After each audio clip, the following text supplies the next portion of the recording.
Hey guys, welcome to my YouTube channel. My name is Bliss Reacts and I am a story writer. Today, I got an idea to make a video on our most loved character, 11, in Stranger Things. Specifically, a massive game-changing question that alters the entire trajectory of the Netflix universe. Think about it. At the end of Season 3, 11's psychic battery completely drains. She becomes vulnerable, human, and defenseless right when the world needs her most. This single event sets off a domino effect of trauma, death, and destruction across Season 4. But as a storyteller, I started rewriting the script. What if her powers never faded? What if she stayed at peak, God-level strength throughout the entire timeline? Today, we are diving deep into this ultimate alternate reality. Grab your egos, buckle up, and let's dissect exactly how a full-powered 11 completely breaks the plot of Stranger Things. Let's get into it. Act 1. The tragic domino, saving Billy Hargrove. To understand the magnitude of this alternate timeline, we have to start at the exact moment everything changed, the Battle of Starcourt. In the original script, 11 is entirely powerless. She is forced to use her words, breaking through the Mind Flayer's mind control by reminding Billy of his mother and his happiest childhood memory at the beach. It's a beautiful, heartbreaking moment. Billy snaps out of it, stands up, and sacrifices his life to shield 11 from the monster. He dies a brutal, agonizing death right in front of Max. Now let's change the narrative. 11's powers never leave her. As Billy pins her down, 11 doesn't just rely on an emotional appeal. Her eyes turn pitch black. The psychic energy inside the mall violently shifts. Before Billy can even process what's happening, a massive kinetic blast hurls him across the food court, instantly separating him from the physical grasp of the Mind Flayer. With her full abilities, 11 doesn't just talk to Billy. She enters his mindscapes and actively rips the Mind Flayer's consciousness out of his nervous system. Instead of being used as a human shield, Billy is thrown to safety behind the counter by Mike and Max. 11 then turns her full, unbridled fury toward the meat monster. She doesn't just hold it back. She tears it apart limb by limb while Joyce and Murray close the Soviet gate downstairs. The survival of Billy Hargrove triggers a massive psychological shift for Season 4. Max's mental state. Max never falls into a deep suicidal depression. She doesn't isolate herself from Lucas. She isn't wearing headphones 24/7 trying to escape her survivor's guilt. The dynamic: Billy is alive, severely traumatized but recovering, fiercely protective of his sister after realizing what he almost did. The big catch: because Max is mentally stable and happy, she is completely immune to Vecna's curse later on. Vecna targets the broken. In this timeline, Max Mayfield is untouchable. Act 2. The California Nightmare, Erased. Let's move to the beginning of Season 4. The Byers family moves to California, bringing 11 with them. In the show we watched, California was a living hell for 11. Without her powers, she was just an awkward girl with an identity crisis, making her the perfect target for Angela and her cruel group of high school bullies. It leads to the infamous, agonizing scene where 11 is publicly humiliated at the roller rink and resorts to smashing Angela's face with a roller skate. She gets arrested, separated from Mike, and forced into the back of a prison transport. But remember, in our timeline, 11 is a literal superhero at peak performance. When Angela starts her bullying routine on day 1, things go differently. 11 doesn't look down at her shoes. The moment Angela tries to humiliate her in the courtyard, the atmosphere turns freezing cold. The car alarms in the school parking lot start screaming in unison. 11 doesn't even have to physically touch her.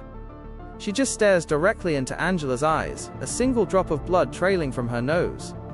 Angela's locker violently slams shut on its own, bending the metal. The sheer aura of power radiating from 11 leaves the entire school paralyzed with fear. 11 is never captured by the government because she doesn't need Dr. Brenner's underground desert lab to recover her memories. She already has her strength. She stays in California, completely safe, surrounded by Mike, Will, and Jonathan. But this creates a terrifying problem. While 11 is living a peaceful life in California, a dark shadow is rising back home. Act 3. The Early Hunting of Vecna. While 11 is in California, Henry Creel Vecna begins his master plan in Hawkins. He starts executing vulnerable teenagers to open the 4 gates and merge the Upside Down with the real world. He kills Chrissy Cunningham. He kills Fred Benson. In the original series, the Hawkins kids are completely blind. They don't know what they are fighting. They are running around cemeteries using Walkmans, completely outgunned. But in this timeline, the moment Chrissy dies, Dustin and Max call California. They tell Eleven that something supernatural is happening in Hawkins again. And what is Eleven's greatest tracking tool? The Void. Eleven doesn't need to wait for the military to hunt her down.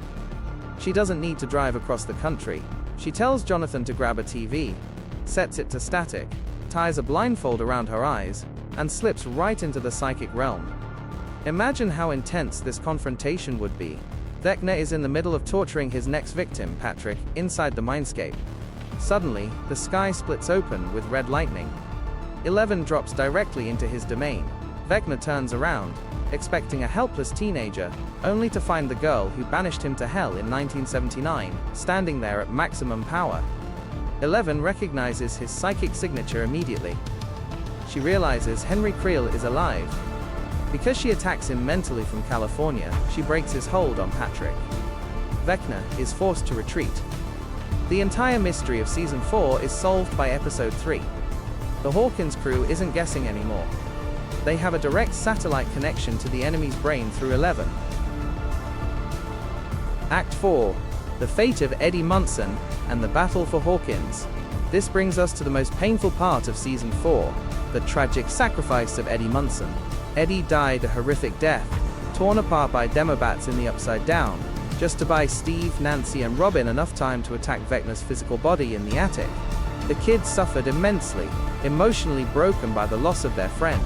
But in a script where Eleven has her powers from day one, the entire final battle is completely rewritten. Eleven knows exactly where Vecna is hiding. She tells the California crew to get into the Argyle's pizza van, and they drive straight back to Hawkins. When the final assault begins, they don't need a convoluted plan with 4 phases. Eleven walks straight into the Creel house in the real world, uses her kinetic abilities to rip the door off its hinges, and prepares to enter the Upside Down physically alongside her friends. While Steve, Nancy, and Robin head to the Upside Down version of the house, Eleven engages Vecna in a brutal, catastrophic psychic war. Because Eleven is at full power, she keeps Vecna entirely pinned down inside his own mind. He can barely breathe, let alone control the hive mind. And here is the beautiful payoff. Because Vecna loses control of the hive mind, the Demobats fall into complete chaos. They stop attacking with strategic precision. They scatter.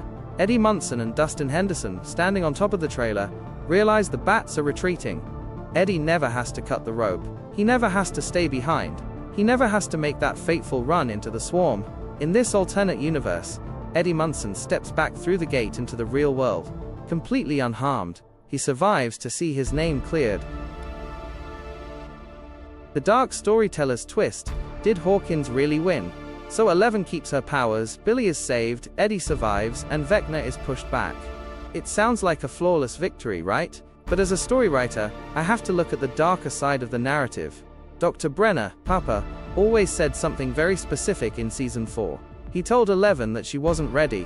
He claimed that simply having her powers wasn't enough. She needed to go through the Nina Project to face her repressed trauma, remember the 1979 massacre, and understand why one became Vecna. If Eleven never lost her powers, she never uncovers those deeply buried memories. She remains arrogant in her abilities. When she fights Vecna, she fights him with raw, chaotic anger, rather than the focused, calm clarity she gained by surviving the Nina Project. Vecna has been absorbing the psychic power of his victims in the Upside Down for over a decade. He is a master manipulator.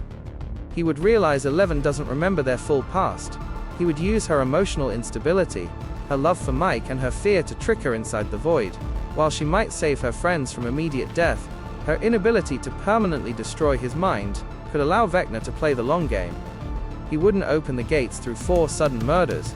Instead, he would slowly infect Hawkins from the inside out, turning the town into a quiet, decaying hellscape while Eleven grows weaker from constant psychic exhaustion. Outro: the end. Ultimately, losing her powers was a devastating curse for Eleven. But it was a narrative blessing. It forced her to discover who she was as a human being, making her final victory in the series mean so much more. But as we just saw, if she kept her godlike strength from the start, the tragedy of Stranger Things would look completely different. Billy and Eddie would be walking the streets of Hawkins, and the world wouldn't be tearing at the seams. But what do you guys think? Would Eleven have completely obliterated Vecna in the very first episode, or do you think her lack of training would have caused an even bigger disaster for the crew? Let me know your theories in the comments below. I read every single one of them. If you loved this deep dive alternate reality breakdown, smash that like button, subscribe to Bliss Reacts, and turn on notifications so you never miss another script breakdown. Until next time, keep writing your own stories, and stay safe in the right side up. See ya!